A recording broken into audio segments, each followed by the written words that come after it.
Mulheres Positivas apoia a campanha Futuro Sem Câncer de Colo do Útero. A iniciativa conscientiza sobre a importância da prevenção por meio da vacinação, dos exames de rotina e do tratamento adequado de lesões pré-cancerígenas, porque um futuro sem câncer de colo do útero é possível e começa agora.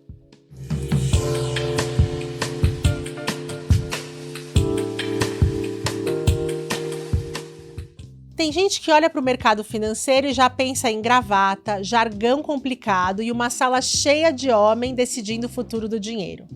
Mas a minha convidada de hoje ousou seguir um caminho fora do óbvio e virou uma das vozes mais influentes desse mercado. Ana Laura Magalhães começou como atendente de telemarketing, enfrentou 17 entrevistas até conseguir uma vaga como assessora na XP e em apenas 2 anos construiu uma carteira de investimento de 400 milhões de reais. Ela entrou para a lista Forbes Under 30, subiu no palco do TEDx como speaker e ainda criou o canal Explica Ana, onde ela descomplica o mundo das finanças para milhares de pessoas, mas especialmente para mulheres que querem tomar as rédeas da própria vida financeira. Porque por muito tempo nos fizeram acreditar que falar de dinheiro era coisa de homem. E mesmo num país onde tantas casas são chefiadas por mulheres, a ideia de que são eles que resolvem o dinheiro ainda persiste. Ana Laura tem provado que conhecimento financeiro também é ferramenta do poder feminino. Na minha mesa, recebo Ana Laura Magalhães. Ana, obrigada por ter topado estar aqui conversando conosco hoje. E eu queria começar pela sua história, porque você fala que você começou como uma atendente de telemarketing.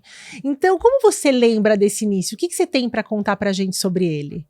Na verdade, foi meu primeiro emprego, porque eu me lembro que eu queria muito fazer 18 anos, ser independente, ter meu próprio dinheiro, e eu dependia muito dos meus pais, assim. Então, estando numa cidade como Uberlândia, que é de onde eu venho, que tem vários, né, centros de telemarketing, foi uma forma também de eu conseguir achar um espaço de ter minha primeira carteira assinada, assim. E eu me lembro que eu entrava 6h35 da tarde no trabalho. Eu vi, era meio... pegava o início da madrugada, né? É, porque eu fazia faculdade, né? Eu entrei no vestibular ali dos 17 aos 18 anos, e aí eu estudava, né? Resolvi fazer esse trabalho à noite, assim. E eu me lembro que acho que, bom, o salário mínimo era bem inferior, né? Nessa época a gente está falando de 2019, 2009. Enfim, era só uma forma de eu também ficar, né, de independente na minha cabeça, com aquele dinheiro que era meu. E 2 coisas, assim, que eu me lembro. A primeira foi que, nossa, eu tenho um emprego agora, o dinheiro que eu recebo na minha conta é meu, porque sou eu que estou trabalhando. E aí eu me lembro que a primeira coisa que eu fiz com o meu primeiro salário foi comprar um presente pra minha mãe, porque eu falei, olha, tá aqui, entendeu? Tudo que você investiu na minha vida. Que legal. Já, né? ó, não vem me cobrar depois. Não, tá ótimo. E depois eu me lembro só que foi uma coisa que eu aprendi muito a entender o que era uma empresa muito grande, né? Porque eu entrei numa empresa que é muito grande ali em Uberlândia, e também para atender clientes de um grupo financeiro muito forte. Então, eu aprendi um pouco ali, já rapidamente, sobre postura, sobre como falar no telefone, né? Eu sei que hoje, às vezes, a gente fica muito chateada com uma ligação de telemarketing pra gente, mas era o contrário. Onde eu trabalhava, as pessoas ligavam quando tinha algum problema. Então, você também tem que, né, ter um pouco de jogo de cintura ali. Pra resolver dentro daquele problema. contexto. Mas também porque, às vezes, a gente é muito grosso com a pessoa que tá do outro lado da linha. Então, acho que foi minha primeira experiência mesmo de contato com o público, onde eu entendi muito sobre a importância da interlocução, sem nem saber que eu viraria uma comunicadora em algum momento da minha vida. Que interessante isso que você fala, Ana, que mesmo no seu primeiro emprego, aos 18 anos, você conseguiu trazer para sua vida hoje, que é uma das mulheres mais influentes do mercado financeiro na questão da informação, de trazer isso, de descomplicar isso pra gente. Mas uma outra coisa, que é um traço seu que eu percebi a partir das entrevistas que eu acompanhei e acompanho no Insta, é a sua persistência. E isso já vem no seu primeiro emprego, já dentro do mercado financeiro, que você levou 17 nãos para aí sim receber um sim numa vaga. Foi. Me conta isso. Bom, eu fiquei em Uberlândia, formei na faculdade, eu sempre quis ser diplomata, estudei relações internacionais. Até saiu antes de ontem o edital do Rio Branco, eu sempre olho, eu sempre mantenho essa curiosidade, assim. E eu só pensava em como eu poderia, né, depois que eu desisti da diplomacia, ganhar dinheiro de fato. Porque eu tive esse primeiro emprego como atendente de telemarketing, mas não era uma carreira. Depois eu acabei trabalhando em outras coisas, meio que para sustentar a faculdade naquele período, fazer algumas viagens, eu queria fazer intercâmbio.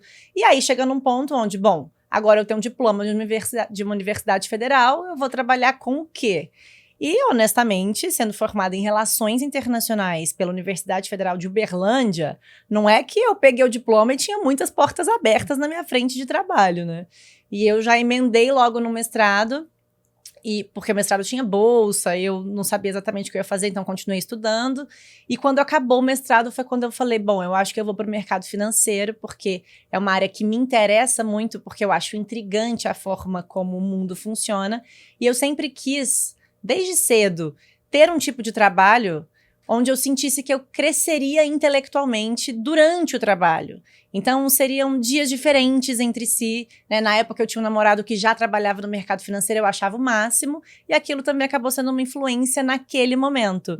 E aí, quando eu percebi que para eu começar uma carreira seria melhor eu estar em São Paulo do que em Uberlândia, eu falei, bom, então vamos focar em algumas empresas aqui. E foi exatamente isso, 17 nãos. E eu falava, mas por quê? E tinham vários feedbacks. Eram tipo assim, porque quem é formado em relações internacionais sempre sabe um pouquinho de muita coisa, mas não sabe muito de nada. Aí tudo bem, mas e desenvolver um senso crítico, né? E ter uma visão de mundo que vai ampliar também um conhecimento técnico. E aí foi quando eu consegui convencer finalmente uma pessoa que falou, olha, a gente tem um período de treinamento aqui de 3 meses. Durante esses 3 meses é obrigatório que você tire essas 2 certificações financeiras. Caso contrário, não faz o menor sentido você ficar aqui. E se você passar nessas certificações, a gente entender que realmente tem um fit para você aqui dentro, você continua. E acho que vem um pouco desse skill comercial, né, dessa eloquência de treinamento também, e querendo ou não, eu sempre falo que a gente vai vivendo tanta coisa aleatória, que no final das contas isso se combina de alguma forma, sem nem a gente perceber, que nos leva exatamente para onde a gente deveria estar. Quando você olha, visita e olha para trás e fala, agora tudo faz sentido. É muito interessante, porque eu sempre achei minha vida extremamente desconectada. Uma experiência muito desconectada da outra. Então, começar como atendente de telemarketing, depois eu fui trabalhar como vendedora numa loja de roupa feminina no shopping. Então, você tem um pouco desse contexto também do vender, né? De com ser mulheres. Com mulheres, exatamente. E aí, depois, eu fui trabalhar numa empresa de tecnologia, então entender um pouco mais sobre processo, sobre pesquisa, para depois entrar no mercado financeiro. Trabalhei também no marketing de uma empresa de bebidas muito grande, uma multinacional. Então, assim, você conecta vendas com comunicação, com marketing e tecnologia. Quando eu fui trabalhar aos 25 anos de idade, que já era considerada uma idade mais avançada para começar uma carreira em finanças, eu tinha esses skills que eram diversificados entre si, mas que contribuíram junto, né, com o que eu tinha estudado até ali, com a minha vontade de oferecer um bom trabalho, que me levaram para essa trajetória que é onde eu tô agora. E começar com uma atendente de telemarketing, quando a gente fala até na questão do salário, do dinheiro, você valoriza tanto aquilo que você ganhou, porque é suado, né? Você mesmo falou, chegava lá às 6 e pouco e ia até o começo da madrugada trabalhando sem parar. Por mais que é desvalorizado financeiramente, eu acho que ali você começa a valorizar mesmo a questão do ganhar dinheiro. É um baita esforço, né? Era meu dinheiro, sabe? Eu não tô pedindo pra ninguém, não tem que vir de lugar nenhum. E acho que todo mundo chega nessa fase da vida em algum momento. Porque enquanto você é criança e você vai entrando na adolescência e vai se tornando uma pessoa adulta, você vai tendo outras responsabilidades, mas até que ponto alguém tem que pagar alguma coisa pra você? E nada de graça no mundo, né? Eu queria muito essa sensação de independência financeira. Eu tinha muito isso. E foi isso que eu tentei buscar, sabe? Sim, eu lembro que eu tava ainda na escola, tinha meus 14, 15 anos, e aí começou o boom das revendedoras, das grandes marcas. E aí eu entrei, tinha muito esse skill comercial também, já na veia. E aí eu entrei para revender a Natura na época. Nossa, e aí o que eu vendia...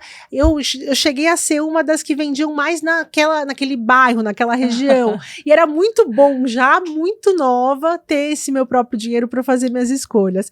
Mas voltando para sua história, quando você entra nesse mercado, porque até hoje você atua no mercado financeiro, mas como uma comunicadora, hoje, embaixadora, enfim. Quando você entra nesse mercado mais formal, que é um mercado masculino, Ana, qual é a sua impressão desse mercado? E fazendo até uma retrospectiva hoje, você olhando para trás, qual é o que mais te incomodou ali, ou o que é esse perfil? O que você pode trazer para a gente? Eu acho que, independente de ser mercado financeiro, a gente vive num sistema estruturalmente patriarcal, né? A gente vive dentro dessa sociedade patriarcal e o mercado financeiro não seria diferente, principalmente porque quando se fala de dinheiro, é natural também que a concentração esteja nas mãos masculinas, historicamente falando. E quando entra num processo de tomada de decisão financeira, quando você tem as primeiras mulheres que entram dentro desse ecossistema, é claro que houveram muitas barreiras, né? Existe uma resistência muito grande. Mas eu confesso que a minha experiência foi muito positiva. Existem sim as barreiras, a gente enxerga elas sempre, mas eu acredito que o papel de qualquer mulher que esteja já ali dentro ou que consiga primeiramente entrar nesse universo e tem vontade de escrever a própria história, tem a obrigação de deixar um legado para quem está vindo depois. Então, eu vou enfrentar dificuldades, eu vou encontrar algumas barreiras, mas então eu tenho a possibilidade de facilitar o caminho para quem vem depois de mim. Então, eu não acho que sempre foi mil maravilhas, mas eu acredito que a minha geração já seja um pouco melhor do que a geração que veio antes de mim e espero que seja melhor que a geração que venha em subsequência. Mas se eu puder te dizer alguma experiência, alguma coisa que eu tenha vivido, eu só me recordo de uma cliente que eu tive, uma reunião de investimentos, onde uma senhora, mulher, me disse que se sentia mais confortável sendo atendida por um homem. Mas porque na cabeça dela era um sinal de competência. E ela até me justificou, ela disse, todas as pessoas que me envolvem no quesito profissional são homens e eu prefiro assim. Então, meus advogados são homens, os professores dos meus filhos são homens, os meus sócios são homens. E eu falei, tudo bem, não tem problema. Então, você vê que existe também uma visão machista dentro do universo feminino, que às vezes atrapalha até o crescimento das mulheres dentro de qualquer ambiente, né? E esse talvez seja o meu exemplo mais marcante dentro dessa trajetória. Mas ela era mais velha. Mais velha. Tá. E Ana, quando a gente fala sobre dinheiro, o dinheiro tem a ver também com poder, com tomada de decisão. E aí a gente vê muito assim, principalmente na relação dentro de casa, marido e mulher, muitas vezes essa conversa fica para depois, tem um certo constrangimento. Eu falo por experiência própria. Quando meu marido vem falar comigo no final do mês sobre as contas, que a gente divide essas contas, eu já falo, começou o terrorismo financeiro dele, mas não tem terrorismo nenhum. Só tô aqui querendo conversar. Tá terrorismo na sua cabeça. E aí eu comecei a trabalhar e elaborar isso. Falei, poxa, é verdade, às vezes não tem nenhum terrorismo, é só uma conversa. Existe esse tabu para as mulheres. Para os homens, essa conversa é muito mais natural. Você também percebe isso? Ou para você, como você está em outro lugar, é muito mais simples essa conversa? É uma boa pergunta, porque eu gosto de dizer também que, vindo de Uberlândia, tendo sido criada a maior parte da minha vida e vivido a maior parte da minha vida lá, eu tenho muitos laços ainda. E se eu olho para os meus amigos de lá, para as pessoas com quem eu mais convivi na minha vida, e eu trago um recorte para as pessoas com quem eu mais convivo em São Paulo, existe um recorte cultural também de assuntos ou dessa maturidade financeira ou de olhar para isso através de uma ótica de importância. Então, eu acho que hoje, na minha turma aqui, em São Paulo, com certeza é mais simples. Não existe essa de terrorismo financeiro, as mulheres super entendem, as que são casadas levam isso para os maridos trazem, elas também entendem melhor sobre o dinheiro delas, sobre o dinheiro do casamento. Mas às vezes quando eu saio um pouco dessa bolha que a gente está tão acostumado a viver, eu percebo que realmente não é tão natural.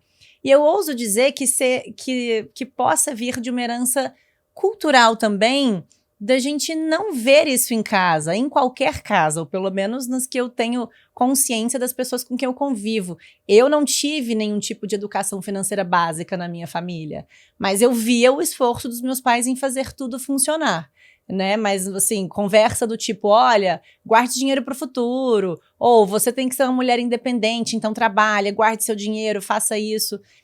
Eu acho que isso estava meio que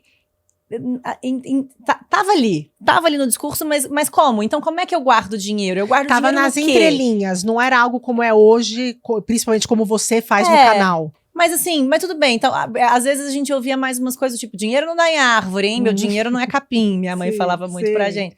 Mas é aquela coisa do tipo, tudo bem, mas então como é que eu ganho dinheiro? E aí, desse dinheiro que eu ganho, quanto que eu posso gastar? Depois que eu já gastei, tudo bem, eu quero investir, mas eu vou investir no quê? Eu invisto onde? Com quem eu converso? Os meus pais viveram o período adulto da vida deles ali num momento de hiperinflação no começo dos anos 90, extremamente traumático, que foi exatamente quando eu nasci. Então, eu não cresci ouvindo sobre guardar dinheiro no banco é seguro. Muito pelo contrário. Muito pelo contrário. Né? Sim. É sempre mais, olha, vamos investir em imóvel, vamos tornar esse patrimônio cada vez mais palpável, porque a gente nunca sabe o dia de amanhã.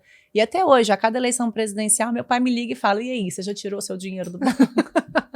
O terrorismo financeiro. E eu fico, meu Deus, não precisa. Sim. Mas, né? Sim, tomara claro. que não precise. E Ana, e aí, bom, quando você decide fazer o canal, você ainda estava você ainda estava trabalhando, atuando diretamente no mercado financeiro. E aí, aos poucos, você vai fazendo essa transição para se tornar uma comunicadora e uma embaixadora. O que você viu? Como foi para você essa transição? Foi muito simples, né? Quando eu entrei no universo financeiro, meu objetivo não era me transformar numa comunicadora. Eu queria muito desenvolver uma carreira, então continuei estudando, tirando os certificados necessários. Assim, eu fui crescendo intelectualmente e tecnicamente dentro desse universo. E começar a fazer conteúdo veio numa questão muito natural, porque eram muitas dúvidas. Então, novamente, dentro do meu contexto, eu voltava para Uberlândia, às vezes, no final de semana, minha avó falava... O que é esse negócio de tesouro aí mesmo? Aí minha mãe, ai, sua tia ficou chateada que você não contou pra ela que o dólar ia subir, ela tá indo viajar e não sei o quê. Porque é vida cotidiana, né?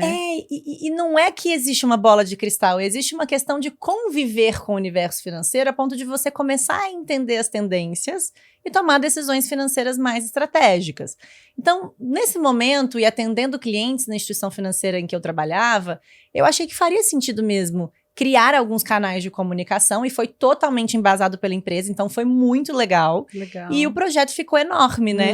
Então eu também tive esse aparato institucional, essa curiosidade. O momento que a gente estava dessa questão de cada um poder pegar o próprio celular e criar o conteúdo, foi, né? Muito legal, foi Sim. muito legal. Assim, realmente a conjuntura foi muito favorável.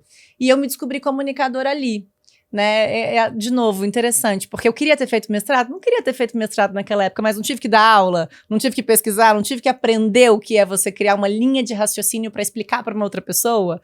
E aí, de repente, eu estava aplicando isso dentro do meu trabalho de finanças e estava criando esse projeto de comunicação enorme. Porque você dá aula, falar ali para o celular, depois fica, muito simples, fica né? a ficha. Muito simples. Exatamente.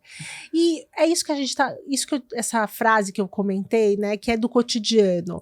Mas até me inscrevi no seu canal e eu recebo ali os alertas do resumo que você faz também no Instagram do que está acontecendo, das notícias quentes da economia.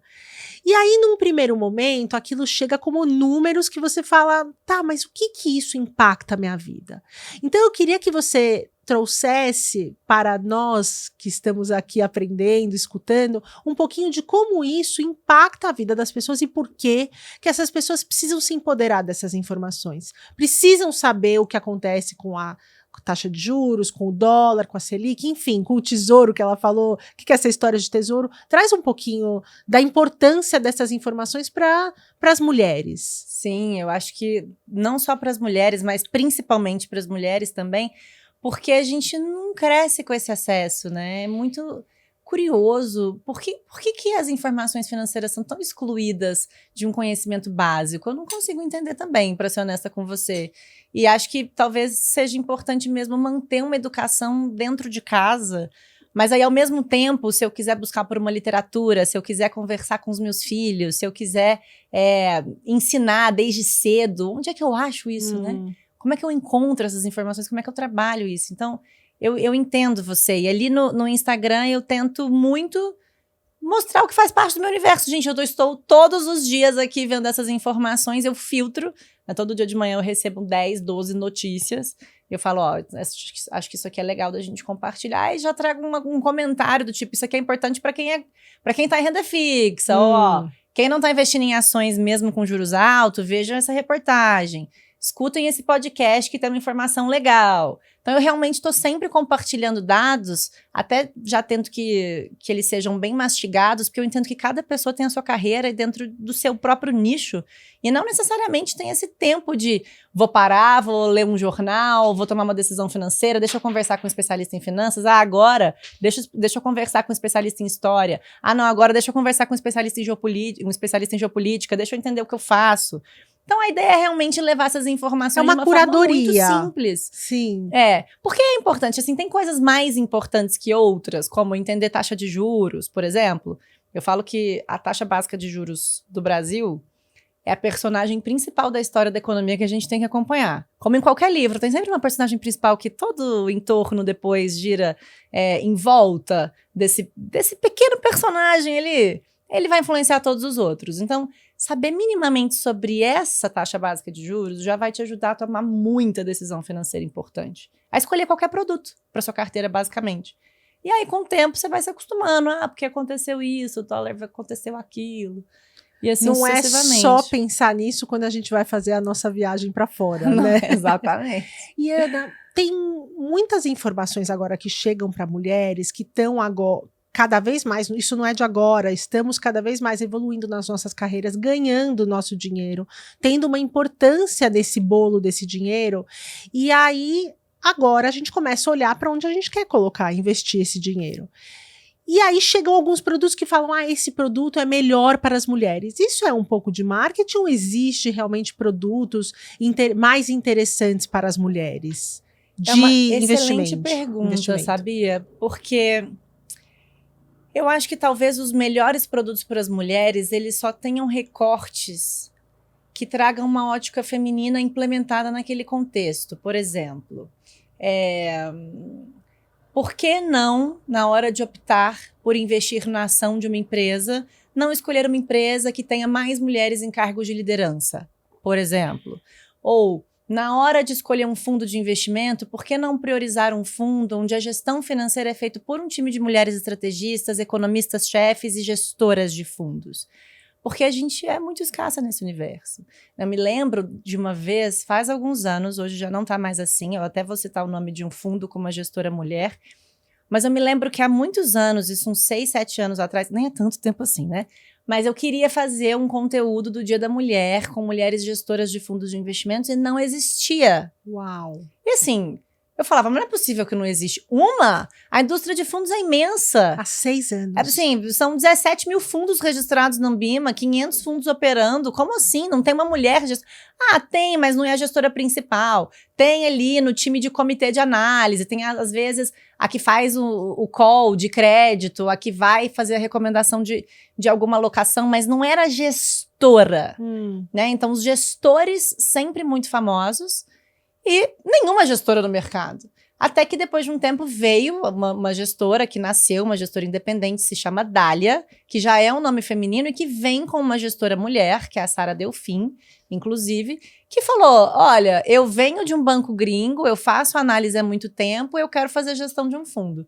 E mesmo com sócios, né, que também são muito competentes, o fundo é muito interessante, você teve pela primeira vez uma mulher que começou a aparecer na mídia como gestora de fundo. Porque às vezes a gente já via muitos nomes femininos sólidos no empreendedorismo, no mercado privado, até no mercado bancário, como grandes diretoras, né? Ou grandes presidentes de bancos. Exatamente, a Maria Silvia Bastos é um grande caso no Brasil. Mas assim, pegar bilhões de reais e tomar decisões financeiras, quem estava ali? Então isso foi muito legal para mim, eu lembro que foi um marco. Hoje a gente já tem algumas outras gestoras, mas eu acho que, assim, para mim foi muito, foi categórico, assim, eu lembro de ver esse dia e eu falar, nossa, mas não existe, não é possível. Ana, e na esteira da história que você traz agora, que é de um passado recente, A gente sabe que hoje tem muitas mulheres, inclusive a mulher que nos conectou, a Carol da Fin4She, que faz summits, encontros e tem alguns outros movimentos de mulheres que se encontram do mercado financeiro. Mulheres que estão discutindo e falando sobre isso, gestoras, enfim. Queria saber se nesses encontros que você participa bastante, porque eu acompanho, você tem visto novas caras ou sempre as mesmas figurinhas repetidas? A gente está crescendo, trazendo novas referências? Eu acredito que sim. Eu acho que as referências, elas são sempre somadas, assim. Tem sempre figuras novas, embora a gente já tenha ali aquelas figuras também que a gente já sabe que vai encontrar. E é muito legal você falar da Carol, porque a Carol construiu uma carreira num grupo financeiro, né? E quando ela decidiu sair para criar esse projeto, foi porque acho que ela percebeu que ela era uma minoria tão significativa que ela falou, gente, eu preciso contribuir de alguma forma com algum projeto com a inserção feminina dentro do universo financeiro. E o Fin4She tem um trabalho muito legal de acompanhar, né? Essa plataforma, tanto para as empresas que podem crescer com essa representatividade feminina usando a plataforma da Fin4She, quanto para nós, que somos pessoas que utilizamos a plataforma ou se aproveita dos eventos ou dessa marca para conectar com outras mulheres muito legais. Eu já conheci tanta mulher maravilhosa por causa do Fin4She. Nossa, eu também. Ano passado o evento foi muito legal e foi uma porta de entrada para mim, assim. Por mais que o meu primeiro emprego foi num banco, mas na área de marketing.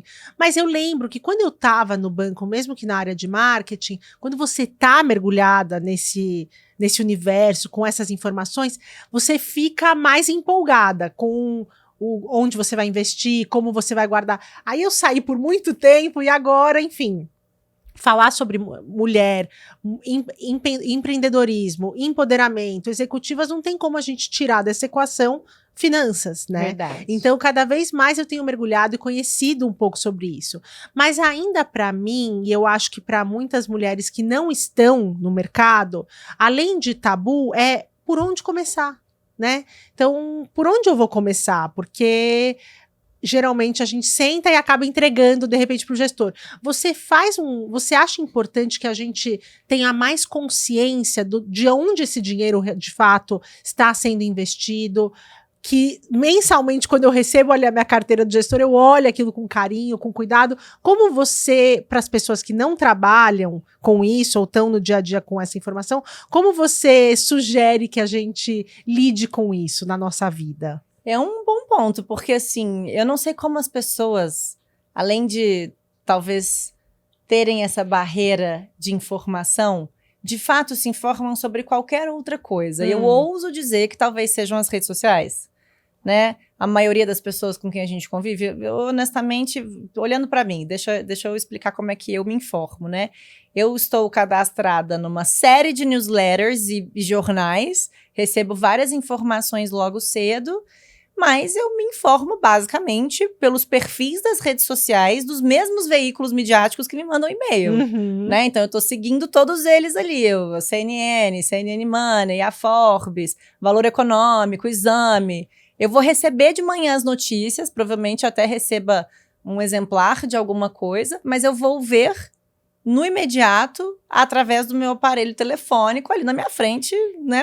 Abre o olho, vou ver o horário, já abre. O que tá tendo aqui que eu recebi de e-mail? Então, já eu tá acho atrasada, que já tá né? ali.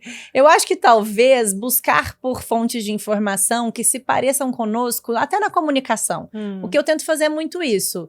Trazer o conteúdo muito fácil, né? Até, não sei se você reparou, mas ontem eu lancei um vídeo explicando por que a Índia superou o Japão e se tornou a quarta economia do mundo. É um vídeo de 3 minutos.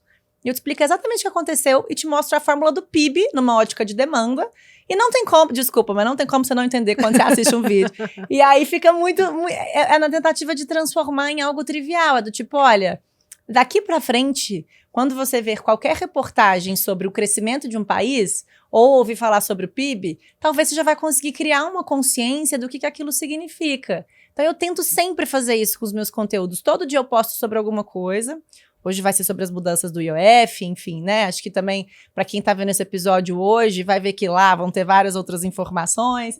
Mas é muito nesse entendimento de que o que tá acontecendo no Brasil e no mundo, que eu preciso saber, é uma coisa, mas como isso impacta na minha vida, é outra. E é muito difícil, às vezes, que a gente não tá reconhecendo todas as siglas ou entende o que é, como é que eu leio, para onde eu olho. Né? Isso já se torna uma barreira imediata, Claro. a gente não entende. Uhum. Então, a ideia é seguir nas redes sociais, podem me seguir como Ana Laura Magalhães, e ver também um pouco desse conteúdo que eu coloco no canal, que é diferente, é mais em tempo real. E eu também tô sempre aberta para as perguntas. Muitos dos conteúdos me falem as dúvidas de vocês. Eu vou fazer aqui um vídeo baseado no que vocês estão perguntando. E geralmente quem responde são mulheres, Ana, ou você tem um canal também com bastante homens te seguindo? O meu público hoje principal é masculino, mas Jura? é muito equilibrado. É Tá. 50,9% e 49,1%. É muito pertinho. Muito pertinho. Muito Legal, pertinho. mas geralmente eu ficava pensando se esses homens preferem seguir outros homens para tipo Provavelmente. Mas estão lá. Mas estão ali, Eu entrevistei recentemente 2 jornalistas que, por convite do YouTube, levaram a questão da política, de informações do que estava acontecendo de mais quente na política, para o YouTube. Olha. E esse caminho delas, que são do jornal, da Hard News, para o YouTube, foi exatamente para conversar com essa geração que se informa muito por vídeos, que é o que você estava falando, e descomplicar isso, trazer uma forma muito fácil de entender e como isso nos afeta. Então, você trazer isso nos vídeos faz com que essa geração também que está chegando comece a chegar mais informada, porque é o que você falou, infelizmente nas escolas ainda a gente não está explicando sobre tantas informações e produtos e informações financeiras que são importantes para o nosso dia a dia. São. Então a gente vai avançando também, acho que é uma a questão das redes sociais, tem N coisas que a gente tem para falar, mas isso é uma das coisas boas, né? Uma herança boa que a gente tem. E você encontrou esse canal para você poder comunicar com tantas mulheres, homens, mas até com esse público jovem. Você Sim. tem percebido esse público jovem chegando?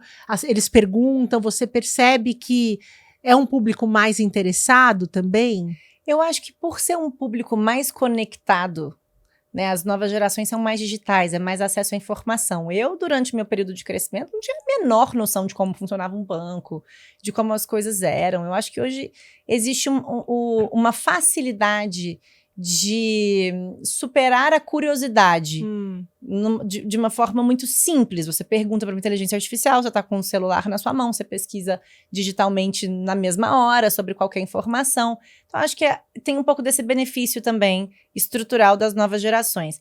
Mas, ano passado, aconteceu um fórum que é muito importante no cenário econômico, que é o Fórum Econômico de Davos, que acontece na Suíça todo começo de cada ano. E no ano passado, no ano de 2024, o fórum foi praticamente inteiro conduzido através de uma perspectiva de mudança de comportamento no mundo das pessoas investindo através de conteúdos online. E por que isso começou a acontecer? Porque antigamente você tinha dinheiro, você ia numa instituição financeira, você tinha uma reunião, o que você não entendesse, você voltava e pesquisava, para depois você marcar uma outra reunião e tomar suas decisões financeiras. E a nova geração hoje, com a internet, que tem ficado também muito rica, muito rápido, ela busca primeiro pela informação online e depois ela vai agendar, dentro daquilo que ela encontrar na internet, com quem ela vai falar sobre o dinheiro dela. E a mudança de comportamento ela mudou tanto, que essa pessoa vai chegar pronta já sabendo exatamente o que ela quer. Então, você perde um pouco até da estratégia da pessoa que faz a carreira, que já está ali dentro estudando sobre todo o contexto, de olhar para aquilo e falar, olha, eu acho que o melhor para você pode ser uma carteira desse jeito. Já a pessoa chega pronta. Sabendo. Ela, não, mas eu vi na internet, essa pessoa que eu confio falou que esse investimento ele é legal, eu quero ter isso, eu quero ter criptomoeda, mesmo que você não goste. Então, isso foi tão interessante que foi debatido num fórum mundial, né? E o relatório ele é muito legal nessa troca de mentalidade que acompanha naturalmente a evolução da faixa etária e um momento que a gente está vivendo hoje, que é a primeira grande troca de riqueza entre gerações da história. Porque antigamente, às vezes, você tinha uma pessoa passando herança para outra e tal, mas agora são grandes fortunas trocando de geração. E aí essa mudança de comportamento jovem para a forma como a pessoa antiga né, Que investia confiava total. ou confiava e quais as instituições eram procuradas, aquelas mais sólidas, mais tradicionais, e hoje as pessoas querem algo mais digital, menos engessado. Então tem feito, né, tem causado uma preocupação em instituições muito sólidas e também uma curiosidade de como é que eu me desenvolvo então, como é que eu capto esse cliente então. Como que eu chego também, né? Acompanho. Como que eu acompanho? Como é que eu tô dentro disso? Sim, faz sentido. E sobre os bancos, esses bancos digitais que estão chegando, sempre teve recentemente até uma comunicação que falava sobre uma personalidade grande que mudou de um banco para o outro. São coisas que a gente está falando de internet, da comunicação desses jovens, e a gente vê que sempre tem coisas novas acontecendo. Sim. E aí eu queria saber como você traz isso para a sua comunicação. Você pensa muito no que está também bombando, viralizando, para trazer e aproximar essas pessoas, Com se certeza. conectar e não ficar tanto só nesse hard, né, na hard news, assim? Com certeza. Porque eu acho que tem um pouco desse ponto que a gente comentou também, do que faz sentido na vida daquela pessoa sobre aquela notícia. E então a gente tenta olhar um pouco para algo mais temporalizado mesmo e trazer aquele contexto daquela reportagem para alguém, né, naquele lugar. Então, vou citar um exemplo. Em período de Olimpíadas, às vezes as notícias estão muito concentradas nisso, e aí você tem os atletas que ganham muitos prêmios. Às vezes a gente tenta desenhar roteiros que falam, né? Olha, um atleta tem um período de trabalho específico de vida porque tem que ser proporcional à potência do próprio corpo, que a tendência é diminuir ao longo do tempo. Então, o que essa pessoa ganha de dinheiro hoje, sem patrocínio, mas através desse prêmio, o quanto de tempo ela ainda tem para treinar ou ganhar um próximo ou nunca mais ganhar outro prêmio, como a gente faria um planejamento financeiro em cima disso? Aí virou um roteiro. É um exemplo, por exemplo. Vira um mas roteiro. faz sentido. Mas dentro disso tem tudo, sabe? Grandes celebridades se divorciam. Nossa, como é que vai ser esse divórcio aqui? Quem vai perder mais dinheiro? Quem vai ganhar gancho, né? Um gancho, para você conseguir sempre trazer isso. essas pessoas para estarem conectadas. E Ana, quem te acompanha sabe que você gosta de viajar. E aí eu queria saber, recentemente você foi para a Ásia. Fui. Foi Japão? Foi China. China. Eu queria saber como você tem percebido e se você tem entrado nisso das mulheres em outros países em relação às finanças, ao dinheiro, se é muito diferente das brasileiras. Você consegue fazer essa reflexão? Você consegue fazer esse comparativo? Não, com certeza. Com certeza se torna algo natural, né? Eu falo que tem algumas coisas na vida que depois que a gente usa uma lente é difícil de não ver mais. Mas, viajando muito e principalmente sempre a trabalho, também vejo os meios corporativos nesses lugares que eu sempre vou. Então, já tive em conferências financeiras em Dubai, por exemplo, que eu era a única mulher que estava lá porque eu era brasileira. Daí, depois dessa conferência em Dubai também, num outro ano, tinha muitas suíças, argentinas, eu estava ali de novo, mas não via mulheres locais, né? Eu lembro que isso foi a primeira coisa que eu achei muito curioso, sim. E acho que nessa perspectiva de Ásia, também agora estive recentemente a trabalho, ainda no universo corporativo, e curiosamente teve um jantar, né, um pedaço do evento que foi com a diretora executiva da grande empresa que até me convidou para estar ali, e ela é uma das grandes figuras corporativas da China, então achei isso muito legal. E eu me lembro que a única coisa que eu falei assim, gente, essa mulher é muito incrível, né? Que máximo. A assessora dela virou pra mim e falou assim, a gente tá numa correria, porque esse ano ela só fica 2 finais de semana na casa dela. Uau. E aí eu falei, nossa, imagina ter essa vida, gente. Porque aí também entra num outro nível de cultura que é a super necessidade do trabalho ali, naquele ambiente, naquele contexto chinês, para ela estar naquele lugar. E aí também, olhando para todas as variáveis que colocam a China em holofote hoje, talvez tenha tanto de mostrar trabalho, de ser eficiente, de ser o primeiro lugar, de mostrar muito resultado, né? Eu acho que ela também estaria ali naquele contexto, que eu acho que não é muito diferente da gente, porque eu também sei que as mulheres brasileiras trabalham muito, Mas eu gosto de pensar que só 2 finais de semana em casa para uma mãe, que também é CEO de uma empresa. Não, eu tenho conversado com muitas... seja, talvez seja um pouquinho mais... exagerado.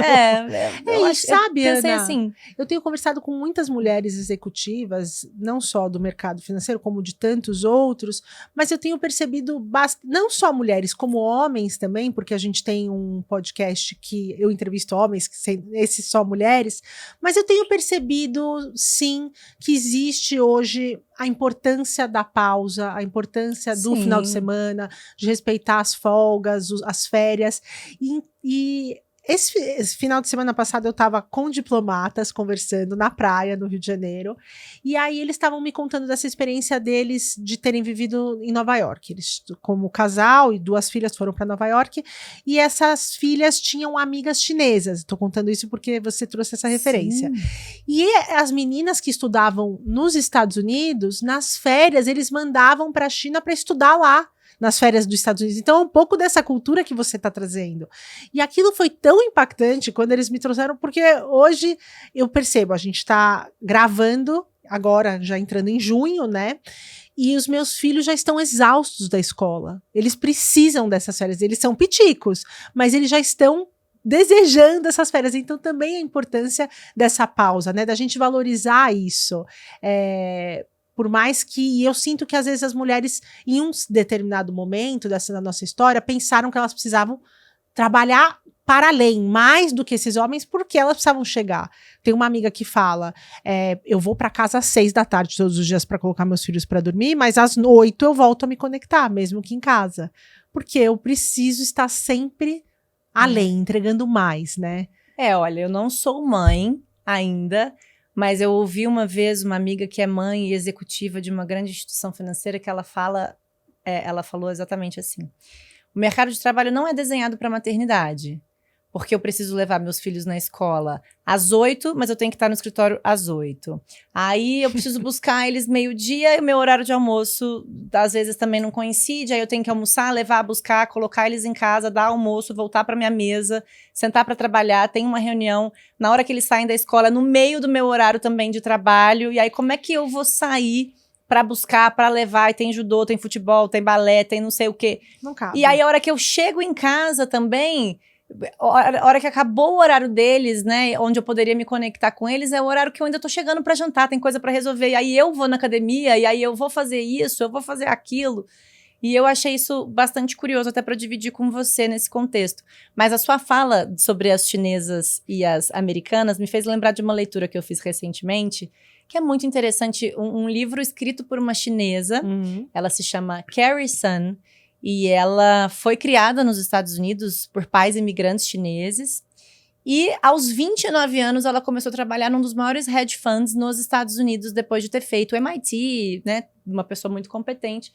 Mas é um livro que traz uma ótica muito interessante sobre o mercado de trabalho sendo mulher imigrante nos Estados Unidos e com toda essa ótica da cultura chinesa que ela teve na criação. Uau. É muito legal, um livro inédito no Brasil, fez mas até ele tem pela Harper Dele, né? É porque eu fiquei tão impactada pelo livro. Eu assisti esse Reels, me deu vontade. Olha que não é um tema que me interessaria tanto. Não, assim. e é tão curioso que eu recebi esse livro no mesmo mês em que eu tinha uma viagem a trabalho para Nova York e uma viagem a trabalho para Xangai. Uau. Então eu falei, eu já vou ler esse livro aqui em todo esse contexto e me impactou bastante, sabe? Por isso até resolvi mencionar aqui, e tem um pouco disso também. A lógica cultural, além, né? A lógica cultural da presença feminina no ambiente de trabalho, ela vai ser praticamente igualitária em todos os lugares do mundo, nessa posição de menos relevância, né? Sim. E aí, além disso, com outros recortes que trazem também outros desafios e outras barreiras para esse crescimento. Então, fica essa dica de leitura também. Boa.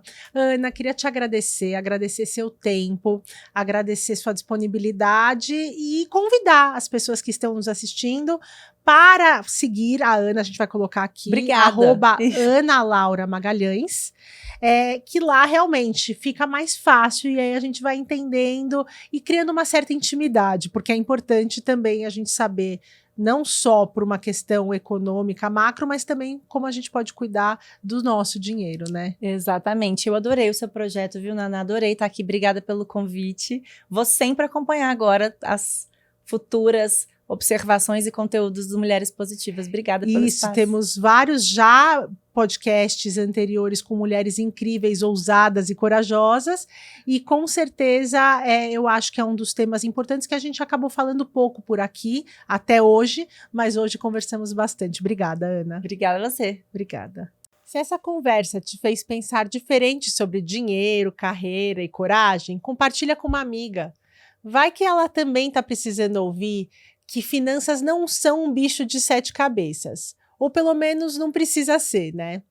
Se você está ouvindo pelo Spotify, aproveita para seguir o podcast, avaliar com 5 estrelas e deixar um comentário.